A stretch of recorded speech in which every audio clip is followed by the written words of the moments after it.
दोस्तों, जैसा कि आप लोगों का क्लास 11th से अक्टूबर मंथ का एग्जाम चल रहा है और आप लोगों का पेपर हिस्ट्री का होने वाला है, तो यह वीडियो आपके लिए काफ़ी खास होने वाला है, क्योंकि अभी के इस वीडियो में हम ऑब्जेक्टिव के साथ सब्जेक्टिव दोनों का आंसर की करने वाले हैं। तो चलिए फटाफट से मैं आपको दिखा दूं। देखिए, ऑब्जेक्टिव सब्जेक्टिव दोनों का इसी में मैं आंसर आपको बताने वाला हूँ। देख लीजिएगा, यहाँ पर सब्जेक्टिव प्रश्न भी है और इसका आंसर भी हम पहले ही टाइप कर लिए, तो पूरा इसका जो है ना आंसर की इसमें हम बताने वाले। तो दोस्तों, आपने जैसा कि देख लिया, मैं तो दोनों का आंसर के बताने वाला हूं। तो आपको बता दें, अगर आपको इसका पीडीएफ वगैरह लेना हो तो कहां से लीजिएगा, ठीक है ना। तो पीडीएफ लेने के लिए आपको ज़्यादा कुछ नहीं करना है, वीडियो के डिस्क्रिप्शन बॉक्स में जाइए। वीडियो के डिस्क्रिप्शन बॉक्स नीचे आप लोग देखना, टेलीग्राम और व्हाट्सएप ग्रुप दोनों का लिंक डाला होगा, तो उस पर क्लिक करके आप ज्वाइन कर लेना। सबसे पहले टेलीग्राम ग्रुप को अभी ही ज्वाइन कर लो वीडियो को रोक करके, क्योंकि उसी में सबसे पहले आपको इसका पीडीएफ मिलने वाला है, पूरा ऑब्जेक्टिव सब्जेक्टिव आंसर के साथ जो अभी करवाऊंगा, ठीक है ना। सारा का सारा उसी में मिलने वाला है। और आप लोगों को एक चीज़ बताऊंगा कि आपका हर एक मंथ एग्जाम होने वाला है आपका, जो है ना, नवंबर दिसंबर जनवरी फरवरी मार्च हर एक मंथ होगा। तो हर एक मंथ आपको इसी प्रकार से हमारे चैनल के माध्यम से आपको पेपर दिया जाएगा, और एकदम ओरिजिनल, जो कि आप देख ही रहे हो, ठीक है ना। तो आप लोग इस नंबर पर एक बार मैसेज भी जरूर कर लेना, 696 98 095। इस पर आप सिर्फ हाय और अपना क्लास लिख करके भेजना, हाय क्लास 11th, इतना लिख करके भेज देना, ठीक है ना। मैं आपको ग्रुप में ऐड कर लूँगा। तो चलिए बढ़ते हैं आगे क्वेश्चन आंसर की ओर। आप लोगों को एक चीज़ और बता दें, आप लोग हमारे चैनल को भी जरूर सब्सक्राइब कर लेना, नोटिफिकेशन कॉल पर प्रेस कर लेना, क्योंकि आपका हर एक मंथ एग्जाम होगा और जो भी पेपर छूटा है सब पेपर इसी चैनल पर डाला जाएगा। तो जैसे वीडियो अपलोड हुआ आपके मोबाइल में नोटिफिकेशन जाएगा। तो चलिए आपको एक चीज़ और बता दें, आपको ये वाटर मार्क वगैरह लगा हुआ दिख रहा होगा, इससे क्वेश्चन वगैरह आपको दिखने में थोड़ा परेशानी होगा, लेकिन कोई परेशानी नहीं होगा। मैं पूरा पढ़ दूंगा, एक एक समझा दूंगा। इसका पीडीएफ में लगा तो वाटर मार्क लगा हुआ नहीं रहेगा, ठीक है। तो चलिए देख लीजिए, पैटर्न वगैरह आपका क्या है। तो 30 क्वेश्चन रहेगा, जिसमें से 25 बनाना है, ठीक है ना। इतना आपको पता होना चाहिए। तो चलिए बढ़ते हैं आगे हम लोग। यहाँ से देखिएगा क्वेश्चन क्या पूछता है। पहला क्वेश्चन आप लोग समझने का प्रयास करना। पहला क्वेश्चन जो आपसे पूछा गया कि 13वीं 14वीं शताब्दी के दौरान स्थापित सबसे महत्वपूर्ण बयाबर सामान्य कौन था, ठीक है ना। तो इसका राइट आंसर नोट कर लेना, मंगोल हो जाएगा। ऑप्शन नंबर ए बिल्कुल राइट होगा, ठीक है ना। आगे देखिए क्वेश्चन नंबर 2 क्या पूछा मंगोलों का सबसे बढ़िया पशु क्या था। तो याद रखना, घोड़ा था। क्या था? घोड़ा था। आगे देखिए क्वेश्चन नंबर 3 पूछा गया मंगोल अपने जानवरों को कहाँ चराते थे। तो याद रखना, इसका right answer option number D बिल्कुल राइट हो जाएगा, स्टोपी हो जाएगा। क्या हो जाएगा? स्टोपी हो जाएगा। आगे बढ़ते हैं क्वेश्चन नंबर 4 की ओर। क्वेश्चन नंबर 4 पूछा चीन की महान दीवार का जो सिद्धांत क्यों हुआ, ठीक है ना। क्यों हुआ तो नोट कर लेना, इसका राइट आंसर 4 का ऑप्शन बी बिल्कुल राइट हो जाएगा, सामग्री निर्यात के लिए, ठीक है ना। आगे बढ़ते हैं क्वेश्चन नंबर 5 की ओर। पूछा गया मंगोल साम्राज्य का संस्थापक कौन था। तो नोट कर लेना, 5 का राइट आंसर ऑप्शन ए बिल्कुल राइट हो जाएगा। क्या हो जाएगा? चंगेज खान हो जाएगा, चंगेज खान। क्वेश्चन नंबर 6 को देखना, ये रहा क्वेश्चन नंबर 6। पूछा गया चंगेज खान के बचपन का नाम क्या था, ठीक है ना। तो इसका राइट आंसर आप लोग नोट कर लेना, 7 का ऑप्शन डी बिल्कुल राइट हो जाएगा। क्या हो जाएगा? आप लोग नोट कर लेना, सप्ताई, ठीक है ना। सप्ताई हो जाएगा, ठीक है ना। सप्ताई है ना, देख लेते हैं एक बार। चलिए, हाँ, चपताई हो जाएगा। आगे बढ़ते हैं क्वेश्चन नंबर देखना, यहाँ पर 7 क्या पूछा गया आपसे। क्वेश्चन नंबर 7 पूछा गया कि चंगेज खान का जन्म कब हुआ था, ठीक है ना। चंगेज खान का जन्म कब हुआ था। तो 7 का राइट आंसर ऑप्शन डी होगा, 1162 ईस्वी। आगे क्वेश्चन नंबर 8 पूछा कि मंगोल चीन से आयात, ठीक है ना, आयात करते थे, यानी कि लेन देन। तो याद करना, सूती का कपड़ा, सूती का कपड़ा, ऑप्शन ए बिल्कुल राइट होगा। आगे बढ़ते हैं क्वेश्चन नंबर 9 की ओर। पूछा गया चंगेज खान की माँ का क्या नाम था, ठीक है ना। तो नोट कर लेना, 9 का राइट आंसर ऑप्शन बी होगा। क्या जगह? ओलून इक हो जाएगा, ओलून इक। पहले बच्चों 10 नंबर क्वेश्चन आपको बता दूं, ये है ना कुली, ठीक है ना। कुरी लाई क्या था। तो इसका आंसर मुझे नहीं मिला था, तो 11 का छोड़ देना, ठीक है। 25 ही बनाना है ना आपको। आगे बढ़ते हैं क्वेश्चन 11 के। पूछा गया चंगेज खान का उत्तराधिकारी कौन था। तो 11 का right answer option number B बिल्कुल राइट होगा। क्या हो जाएगा? नोट कर लेना, ओगोदेई। आगे बढ़ते हैं 12 नंबर क्वेश्चन की ओर। पूछा गया चंगेज खान को कब मंगोलों का ठीक है ना, सार्वभौम शासक घोषित किया गया। तो नोट कर लेना, 12 का राइट आंसर ऑप्शन सी हो जाएगा, 2006 ईस्वी। आगे बढ़ते हैं क्वेश्चन नंबर 13 की ओर। पूछा गया चंगेज खान की सेना को किस आधार पर संगठित किया गया था। तो 13 का ऑप्शन नंबर नोट कर लेना, डी बिल्कुल राइट होगा, जनजातीय समूह, ठीक है। प्यारे बच्चों, आपको क्वेश्चन अगर दिख भी नहीं रहा तो कोई दिक्कत नहीं, मैं बोल रहा हूँ ना, आप लोग देख लो, नोट कर लो, इसका पीडीएफ मिल ही जाएगा, ठीक है ना, कोई दिक्कत नहीं होगा। आगे बढ़ते हैं 14 नंबर क्वेश्चन की ओर। पूछा गया चंगेज खान का सबसे छोटा पुत्र कौन था। तो इसका नोट कर लेना, 14 का ऑप्शन नंबर सी बिल्कुल राइट हो जाएगा। क्या हो जाएगा? तौलोई, ठीक है। आगे बढ़ते हैं क्वेश्चन नंबर 15 के। पूछा गया चंगेज खान की मृत्यु कब हुई थी। तो 15 का ऑप्शन नंबर जो है ना, बी बिल्कुल राइट होगा, 1227 ईस्वी। 16 नंबर क्वेश्चन है कि मंगोलों का प्रिय पेक कुसिम किस पशु के दूता, यानी कि वो जो ना बनाता था, मतलब मंगोल था उसका पीढ़िया किस पशु का दूध था, तो नोट कर लेना घोड़ी का। किसका? तो घोड़ी का। आगे बढ़ते हैं, क्वेश्चन नंबर देखना 17 पूछा गया। 17 नंबर है मंगोल, ठीक है ना। मंगोल जिन बंधुओं में रहते थे उन्हें क्या कहा जाता है, ठीक है ना। तो नोट कर लेना 17 का ऑप्शन नंबर डी बिल्कुल राइट हो जाएगा, यानी कि जेबड़ो। आगे बढ़ते हैं, 18 नंबर की पूछा गया यास क्या था, ठीक है ना। तो 18 का right answer option number C होगा, यानी कि क्या हो जाएगा प्यारे बच्चों, नियत संहिता। आगे बढ़ते हैं, क्वेश्चन नंबर देखना यहाँ पर पूछा गया 19 नंबर, ये रहा 19 नंबर, सुनहरा गिरोह का संगठन किसने किया था। तो नोट कर लेना 19 का ऑप्शन नंबर ए बिल्कुल राइट होगा, क्या हो जाएगा, तो जो चोजी हो जाएगा, ठीक है ना, चोजी। आगे बढ़ते हैं, क्वेश्चन नंबर देखना 20 पूछा गया कि चीन में 1271 ईस्वी में युआन वंश की नींव किसने डाली थी। तो नोट कर लेना 20 का right answer option number A बिल्कुल राइट हो जाएगा, यानी कि कुबलई खान। आगे बढ़ते हैं, आगे क्वेश्चन नंबर 11 पूछा गया। 11 नंबर है कि ईरान में इल खानी राज्य की स्थापना किसने की। तो देखो 11 नहीं है, 21 है, ठीक है। तो 21 का ऑप्शन भी बिल्कुल राइट हो जाएगा, क्या जाएगा, हुलेगू। आगे बढ़ते हैं, क्वेश्चन नंबर 22 की ओर पूछा गया कुबलई, ठीक है ना, कुबलई खान के दरबार में कौन यूरोपीय आया था। तो देखो 22 का ऑप्शन ए बिल्कुल राइट हो जाएगा, मार्को पोलो हो जाएगा, मार्को पोलो। आगे बढ़ते हैं, क्वेश्चन नंबर 23 की ओर। 23 पूछा कि मालुकों ने किस देश में मंगोल आक्रमण का सफलतापूर्वक प्रतिरोध किया। तो 23 का right answer option D naught कर लेना, ईरान। आगे बढ़ते हैं, क्वेश्चन नंबर 24 की ओर पूछा गया किस शासक ने खुद को गेरेन, ठीक है ना, गरेगेन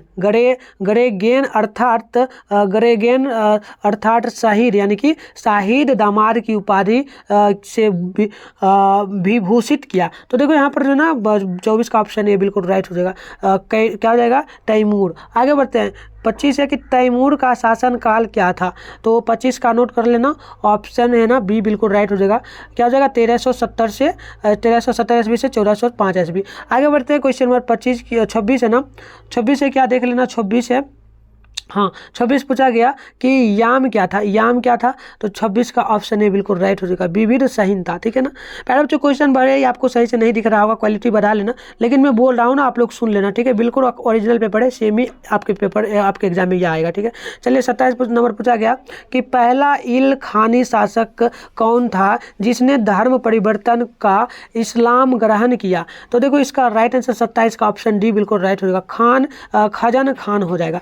आगे बढ़ते हैं, देखना 27 का मैंने क्या बताया आपको, खजन खान बताया ना 27 का, ठीक है। आगे बढ़ते हैं, यहाँ पर देखना ये रहा 28 नंबर सवाल, 1258 में मंगोलों ने किस शहर पर पहला हमला किया और लूटपाट की, बताइए क्या होगा। तो देखो 28 का ना ऑप्शन डी बिल्कुल राइट हो जाएगा, यानी कि बगदाद पर, क्या हो जाएगा, बगदाद पर। आगे बढ़ते हैं, क्वेश्चन नंबर देखना यहाँ पर जो ना 29, क्वेश्चन नंबर 29 है, पूछा गया कि चंगेज खान के द्वारा चीन पर आक्रमण करने के समय वहाँ का शासक कौन था। तो 29 का ऑप्शन भी बिल्कुल राइट हो जाएगा, क्या हो जाएगा, जलजन, ठीक है ना, जलचेन लोगों के चीन राजवंश। आगे बढ़ते हैं, यहाँ पर देखना क्वेश्चन नंबर पूछा गया 30, क्वेश्चन नंबर ये रहा 30, पूछा गया मंगोल साम्राज्य में सुरक्षित यात्रा के लिए व्यापारियों के पास दिया गया था, जिसके लिए उन्हें जो है ना कौन सा कर देना पड़ता था। तो देखो यहाँ पर 30 का ऑप्शन नंबर नोट कर लेना, 30 का करेक्ट ऑप्शन डी हो जाएगा, यानी कि क्या हो जाएगा, वाज हो जाएगा, ठीक है। आगे बढ़ते हैं, आगे आपका जो है ना ऑब्जेक्टिव खत्म हो गया, ऑब्जेक्टिव खत्म। अब हम सब्जेक्टिव की ओर बढ़ते हैं, आपको सब्जेक्टिव दिखा भी देते हैं।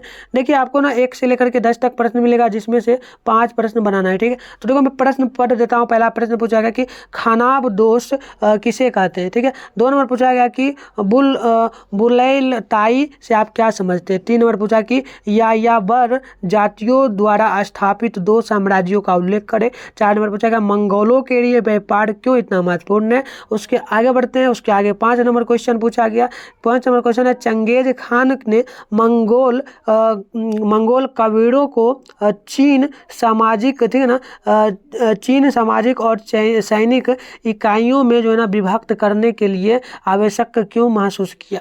आगे क्वेश्चन है 6 नंबर की मार्को पोलो कौन था, वह किसके बराबर दरबार में चीन जो है ना चीन में गया था। आगे क्वेश्चन नंबर 60 है, पूछा गया चंगेज खान और ख्वारिज्म के बीच बैम थे ना बैमनस्य का क्या कारण था। आगे बढ़ते हैं। आगे क्वेश्चन नंबर 8 पूछा आपसे यायावर, ठीक है ना, यायावर जातियों पर बौद्ध धर्म के 2 प्रभाव का उल्लेख करें। 9 नंबर पूछा गया मुगल साम्राज्य बाबर किसका वंशज था। 10 नंबर पूछा यास क्या था। ठीक है, चलिए ये हो गया लॉन्ग शॉर्ट क्वेश्चन। अब लॉन्ग क्वेश्चन देखना 1 से 11 से 15 तक रहेगा, जिसमें से 5 प्रश्न आपको बनाना है। तो देखिए पहला प्रश्न पूछा कि चंगेज खान के नेतृत्व में मंगोलों के विजय अभियान का वर्णन करें। 12 नंबर पूछा कि चंगेज खान की मृत्यु के बाद हुई मंगोल जनजाति की प्रमुख घटनाओं का वर्णन करें। 13 नंबर पूछा गया कि मंगोलों के राजनीतिक और सामाजिक जीवन का वर्णन करें। 14 नंबर पूछा गया कि मंगोलों की सांस्कृतिक उपलब्धियों का विवेचना करें। ठीक है, आगे बढ़ते हैं। 15 नंबर क्वेश्चन पूछा कि कुबलई खान की उपलब्धियां का मूल्यांकन करें। तो चलिए फटाफट से मैं आपको इसका आंसर बता देता हूं, ठीक है ना, सभी क्वेश्चन का। और आप लोगों से एक रिक्वेस्ट रहेगा कि चैनल को अभी तक नहीं सब्सक्राइब किया तो कर लीजिए, क्योंकि आपको इसी प्रकार से हर एक मंथ सभी सब्जेक्ट का जो है ना पेपर मिलने वाला है हमारे चैनल के माध्यम से। ठीक है, चलिए बढ़ते हैं। पहला क्वेश्चन आपसे क्या पूछा था कुलिताई से आप क्या समझते हैं। तो इसका उत्तर यहाँ से यहाँ तक लिखा गया, मैं पढ़ देता हूँ, आपको समझने में दिक्कत नहीं होगा। ठीक है, थोड़ा बड़ा भी कर लेता हूँ। देखो उत्तर जो होगा ना प्यारे बच्चों समझना, उत्तर क्या होगा तो मैं बोल देता हूँ आपको, आप यहाँ पर भी लिख सकते हो आराम से, PDF भी मिलेगा, बट लिख लेना तो बेटर है। देखो लिख लेना, उसके इस प्रभुत्व को देखते हुए मंगोल कबीरों के सरदारों की एक सभा में मान्यता मिली और उसे चंगेज खान या सार्वभौम शासक की उपाधि देने के साथ महानायक घोषित कर दिया गया। तो पहला 2 नंबर क्वेश्चन का उत्तर हो गया। ये रहा 3 नंबर क्वेश्चन पहले पढ़ लेते हैं। क्वेश्चन है यायावर जातियों द्वारा स्थापित 2 साम्राज्यों का उल्लेख करें। तो उत्तर हो जाएगा अपनी मृत्यु से पूर्व उसने एक विशाल साम्राज्य की स्थापना कर ली थी। उसका साम्राज्य अब फारस से लेकर पेकिंग, ठीक है ना, पेकिंग तक तथा साइबेरिया से लेकर सिंध तक फैला था। यह साम्राज्य इतना विशाल था कि किसी भी यात्री को मंगोल साम्राज्य की यात्रा एक सिरे से दूसरे सिरे तक करने के लिए 2 वर्ष का समय लग जाता था। तो 3 नंबर का उत्तर लिख लेना। आगे देखिएगा क्वेश्चन नंबर यहाँ पर रहा 4, ठीक है ना, ये रहा 4 क्वेश्चन पूछा कि मंगोलों, ठीक है ना, मंगोलों के लिए व्यापार क्यों इतना महत्व था। तो आप लिखना उत्तर स्टेपी क्षेत्रों में संसाधनों की कमी के कारण मंगोलों और मध्य एशियाई यायावालों को व्यापार और वस्तु विनिमय के लिए पड़ोसी चीन वासियों के पास जाना पड़ता था। ठीक है, आगे बढ़ते हैं, क्वेश्चन नंबर 5 की ओर बढ़ते हैं। क्वेश्चन नंबर 5 का देखना, चंगेज खान ने मंगोल कबीरों को नवीन सामाजिक और सैनिक इकाइयां में भी विभक्त करने की आवश्यकता क्यों महसूस किया। तो उत्तर होगा इसका कारण था कि उसे यह संदेश था कि यही सभी लोग संगठित होकर उसकी सत्ता न पलट दे और अपने अपने साम्राज्य स्थापित न कर ले। तो चलिए ये हो गया।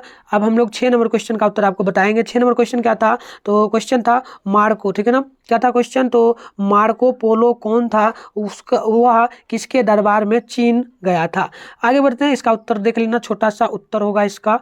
उत्तर जो होगा ना देख लेना, उत्तर क्या होगा, तो उत्तर होगा मार्को पोलो एक इतालवी यात्रिक है। उन्होंने 1288 से 1292 ईस्वी के दौरान पांड्या साम्राज्य के शासनकाल में यह भारत का दौरा किया था। ठीक है, यहाँ तक हो गया। आगे बढ़ते हैं। अब लॉन्ग क्वेश्चन का उत्तर देखने ला। लॉन्ग क्वेश्चन का उत्तर ये रहा, प्रश्न मैंने पहले भी पढ़ा दिया था आपको। ठीक है, उत्तर में फटाफट से बोल देता हूँ। चंगेज खान ने गजनी और पेशावर, ठीक है ना, पेशावर पर अधिकार कर लिया था तथा ख्वारिज्म वंश के शासक अलाउद्दीन मुहम्मद को कैस्पियन सागर की ओर खदेड़ दिया, जहाँ 1220 में उसकी मृत्यु हो गई। उसका उत्तराधिकारी जलाउद्दीन मंगलबनी हुआ, जो मंगोलों के आक्रमण से भयभीत होकर गजनी चला गया। चंगेज खान ने उसका पीछा किया और सिंधु घाटी नदी के तट पर उसको हरा दिया। चलिए आगे बढ़ते हैं। क्वेश्चन नंबर देखना 12 है प्यारे बच्चों। 12 क्वेश्चन मैंने पढ़ दिया था, क्वेश्चन उत्तर बताता हूँ। चंगेज क्या हो जाएगा? चंगेज के पोते द्वारा मंगोल साम्राज्य को 4 खानों में विभाजित किया जाएगा। यूनान राजवंश, गोदान, गोदान हो गया, उसके बाद गोदान और होडले, ठीक है। उसके बाद हो जाएगा इल्का, ठीक है ना, इल्कानेट, और क्या हो जाएगा? चगताई खानते। आगे बढ़ते हैं। देखिए यहाँ पर जो है ना 13 नंबर क्वेश्चन है, ये लास्ट है होगा इसका उत्तर, लास्ट उत्तर होगा। देखना क्वेश्चन तो पहले ही पढ़ दिया हूँ। क्वेश्चन होगा, धनी लोगों के परिवार विशाल होते थे, उनके पास अधिक भू क्षेत्र होता था, वे स्थानीय राजनीति में भी पर्याप्त दखल रखते थे।